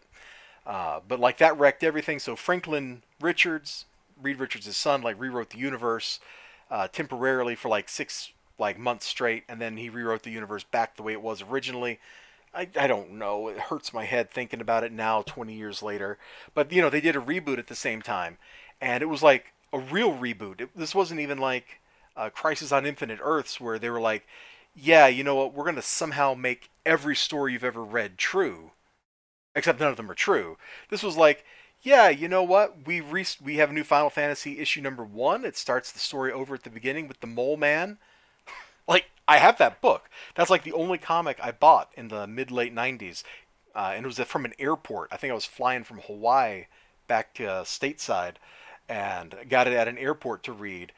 It was like $3 or something in like 1996 dollars, which probably means it's like $10 today. It's absolutely obscene.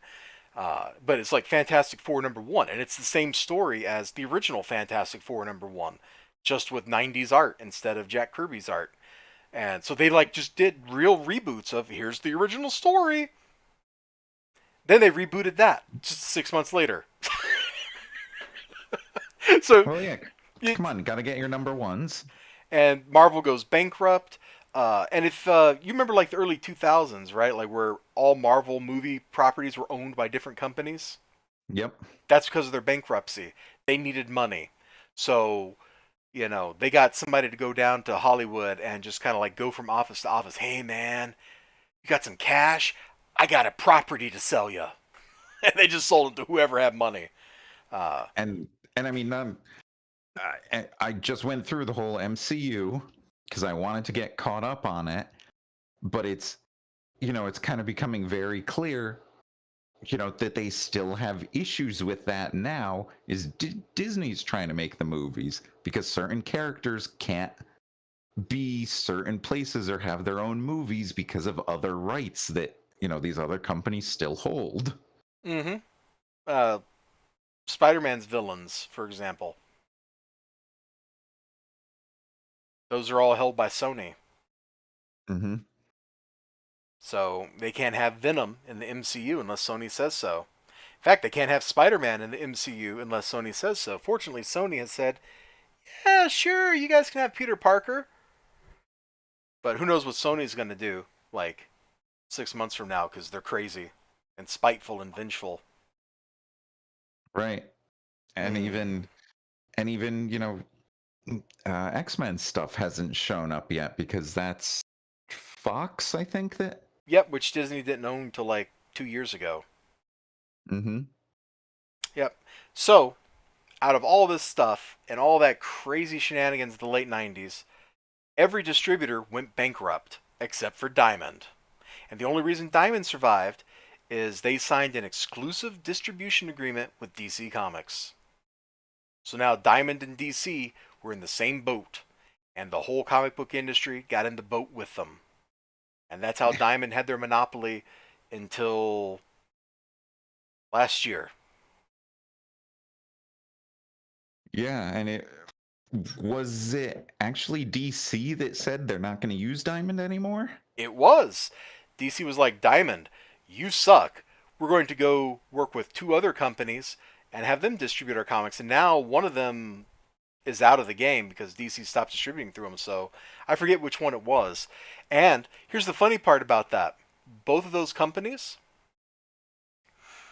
were sub companies of comic book stores. It's just like Heroes World. Oh. So there was Lunar, and I forget what the other one was. One was owned by Midtown Comics, and the other one was owned by DCBS, which Midtown. is a mail order comic book company. Okay. So it's Heroes World 2.0, and I keep waiting on the bottom to just fall out of that situation, and it's not going to be pretty. Hopefully I'm wrong, and hopefully it won't fall out, because I would rather, people not lose their life savings, all their work, because people went out of business. Like, I can't even imagine like what that's got to be like as somebody who runs a store, like that uncertainty's got to kill you. On the other hand, I worked in a real bookstore. You know how many distributors we had to deal with? Oh, probably tons and tons. Like 100. Yeah. Like it was just crazy. You just could just look up like in a piece of software. Here's the ISBN. Who has the book? Okay. Click, click, click, and you're done. Sometimes you had to pick up a phone and actually call somebody. And that was 20 years ago. I'm sure it's better these days. Like, comics stores need to stop being lazy. That's what that kind of comes down to. I have talked with a couple stores and heard that, just using Diamond exclusively did make it real easy, that all the software matched up. You didn't have to through multiple places, etc. And I definitely can get that. But, when it gets to the point where it's like, oh, maybe there's something wrong with this shipment. I guess we got to go back, and now we got to wait and everything else. It just, it's tough having one company have a monopoly over the whole thing. Absolutely is. It is not cool, uh, even if it's a voluntary monopoly. Like, it's just not cool to be in a situation where only one group has the keys to all the power. Yep. Hey, I'm going to ask you a question that you may not even be prepared for. You ready? Bring it. What do you think about like second and third print retail incentive variant covers? You haven't been in the comic book game too long, so you have a relatively fresh perspective on the very concept of variants, much less ratio incentive variants, much less second print ratio incentive variants where you have to buy 20 to get one other copy. Okay. I had just asked on this today. I had just asked, like, is this a thing that comics do? Having an incentive variant for second and third and whatever prints? Yeah, I'm so Because, glad you're here for this. like, I had just seen that today and was curious on it because that seems strange to me. Like, is Yes. that I can get incentive variants. Like, you know what? If the store orders 20, 25, 50, whatever, I think it appeals more to larger stores that can definitely move way more copies. Like, my shop is definitely not going to be able to move 50 or 100 copies of something.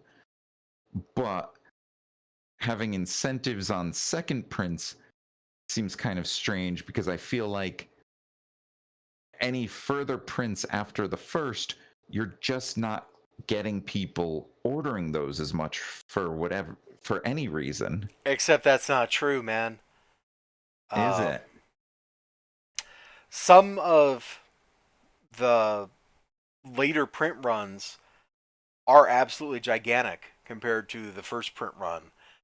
And it's usually because something special's going on with that. In particular, I'm thinking of Punchline number 1, the number one, like the number 1A cover, like the basic cover. And none of these are retailer incentive variants. You don't have to buy multiples. They just price the different variants differently. But Mm-hmm. like the normal books is $3.99. Then there was like a variant cover that was like $9.99, which I have, and Matt Weldon like vandalized it. It was great. He was very happy to see that. He's like, "Oh man, I think they only made like 500 of these." He was very happy to see that I brought that with me. Was that the road trip one? Yep, Nice. yep. So he vandalized it with a little remark on the cover. It was totally awesome. He just grabbed it out of my hands and did it.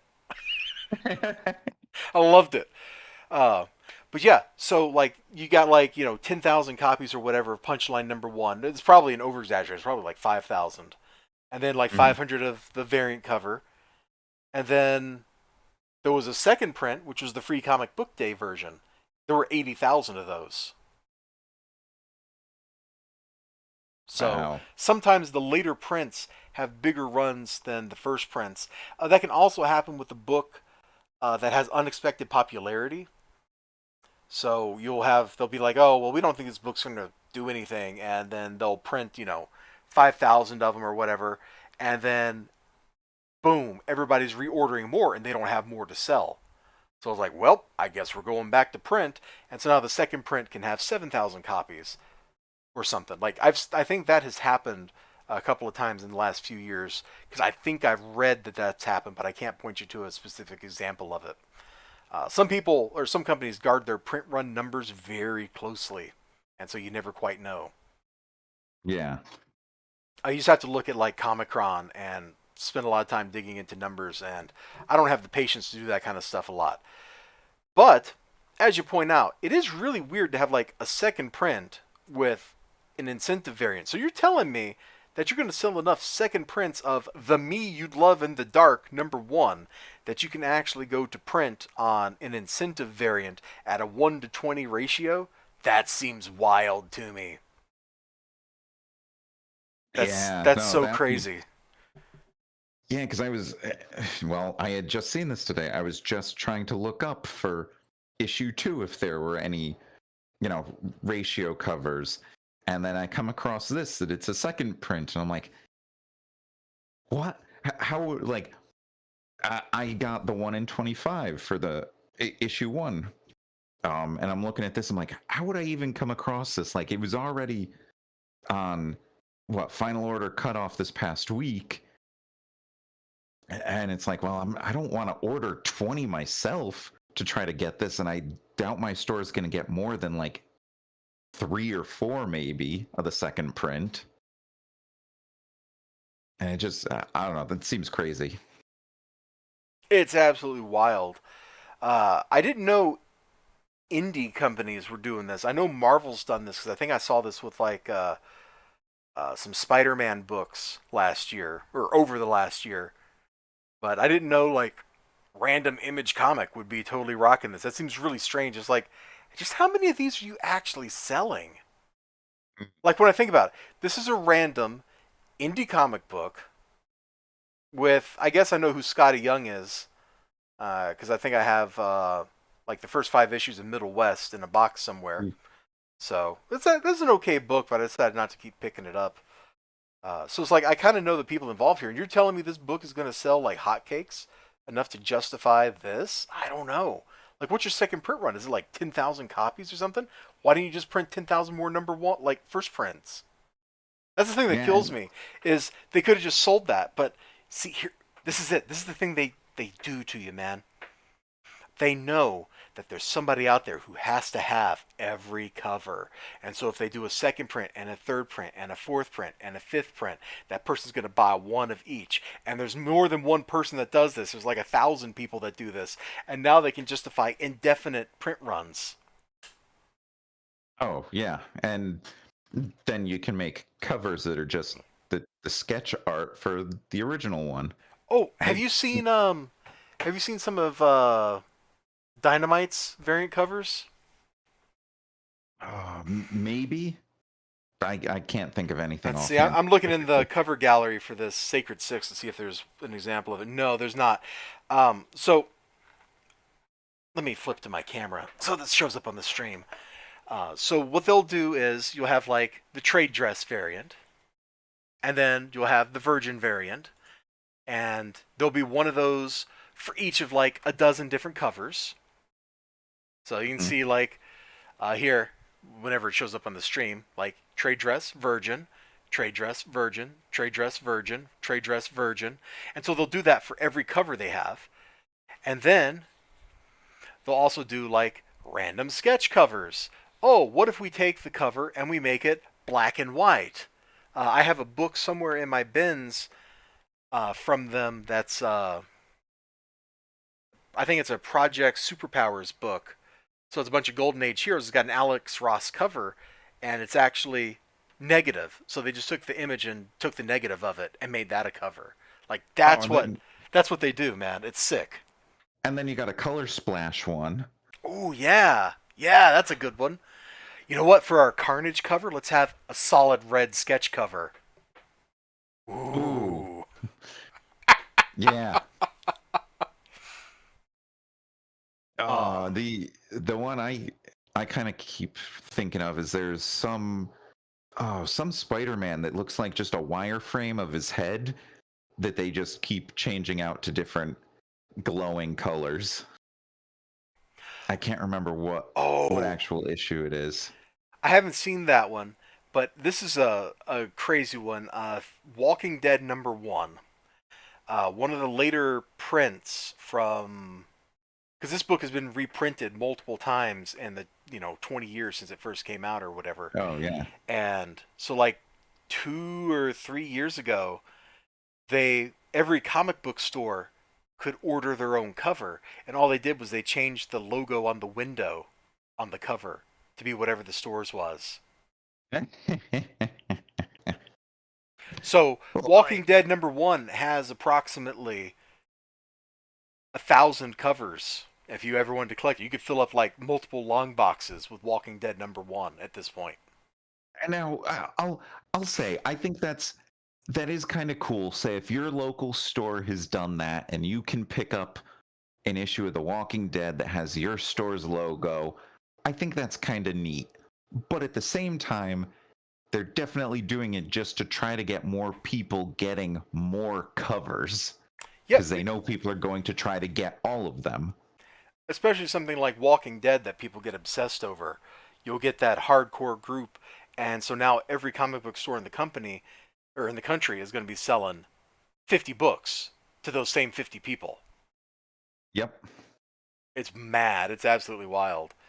And it's also getting kind of late, so we should probably wrap up here. This has gone on about 50 minutes longer than I usually do on these streams. Okay. Well, it was great chatting with you, and here's all my CGC adventures for you. Oh, that is a heckin' adventure, my dude. I'm absolutely just flabbergasted at the stuff that they're telling you. Because if the box wasn't crushed, it wasn't damaged in shipping, bro. Yeah. So, well, I'm thinking everything should be arriving. Well, it should finally get through grading in a few days, and we'll see what it actually gets graded at. Yep. Hopefully it's pretty good. I was hoping Mr. Marketer would come hang out because he's got all those ones that they claim were retouched, and it's like they're straight from the printer. It is literally impossible for Oh, these to be described as retouched. Like if the printer retouched them, guess what? That's how they're supposed to look. well, that even looked like what happened was during printing, the cover got a little ripped. It was as it was going through the printer, and while the ink was still wet, bled into that bit of the white part. Mm-hmm. So it wasn't even them retouching or going back after. It was just ink bleed. Oh god dang it! What? Hold on. Looks like I'm hanging out for like another minute here. Okay, I give that Bad Idea Comics Company a lot of flack, but this is actually something mean that I would do if I ran a comic book company, which is probably why I don't run one. Did you see this in on the Rags Discord in the comic shop channel? Oh, I don't think I saw that yet. Oh, I just clicked in there and saw this. So apparently, what they did is they printed a book, or no, they sold a book, but stores got one of two different books. Mm. That's mean. I hate this. I love it, but I hate it. Oh, you ever watched the movie Clue? Oh, yes. Yeah, supposedly the different endings went to different theaters so that people would argue about the movie. Like supposedly that's why there's three endings to the film. Yeah. I don't know if that's actually true, but that's what the internet has told me. And I was like 4 when Clue came out, so I have no idea, man. I just remember watching it when I was a kid on TV. But yeah, imagine this, man. You're like, oh man, give me this hero trade book, and you get it, and it's like, oh, this is pretty cool. And then your friend gets it, and you have two completely different books. Oh, it allows you to trade with your friend, and you both get to read a different story. That's what they're thinking, right? No, they're thinking that this is going to cause prices on eBay to spike up, and then they can sell the stuff that they have sitting in the warehouse on eBay for big bucks. Oh, did I say that out loud? Oh, whoa. No, Mm. they just want to, have you talk around and make friends with people and, read different stories. what That, comic that's what. what comic book fandom have they been living with in their existence? This is like the kind of thing that somebody murders somebody over. I want your book. You can't have it. Blam. Oh, come on, this is just like what Pokemon does. It puts out 2 different game cartridges so you get to meet new people and make friends. So you buy 2 Game Boys and 2 cartridges and trade with yourself. Shh, no, that's not what they really want you to do. No. That is so what they want you to do. Otherwise, they wouldn't do what they did. Oh Yep. boy. That's wild. I don't know if That's this is a crazy. good idea, but I like it. It's a nice troll and probably a good No, way no, to end it's this. it's a bad idea. That's what it is. Ah, there you go. This is why they keep me around so I can make other people look good with their comments. All right, all of you on the stream, thank you so much for hanging out with me. I know people had to go to bed. Like I know Mr. Corporal Jackson said, like good night at some point on a Discord channel. So you all that have been hanging out with us or coming in and lurking for a little bit, I appreciate it. Much love. I guess technically we didn't get through all the books in my pile, but all that was left was Sacred Six, which we kind of looked at, and then like making fun of the Marvel previews book, which I might just do at some other point because it's fun to make fun of the Marvel's preview book. It's like picking on a small child that can't help itself. Man, man, okay. Yeah, I'm going to hit stop on the stream. Thank you so much. Wave at the camera, Yeah. thumbs up. Bye-bye, everybody. You can say Thanks. something. Yeah, if you want to say something at the very end here, aside from thanks, go for it. Oh, just thanks for having me on. This was fun. Got to rant a little bit. Always Yeah, good. yeah, thanks for coming on. I appreciate it. Like, now this is out there in the conversation. Hopefully you get your books back before they realize that we're complaining about them so much, and then we can sneak everything under the radar and then cause like a big disturbance. But we'll see how it goes. Fortunately, If I don't only. think they know who you are. You're this mysterious person with a metal cover. They'll never figure that one out. Nope, never. All right, everybody. Bye bye for reals.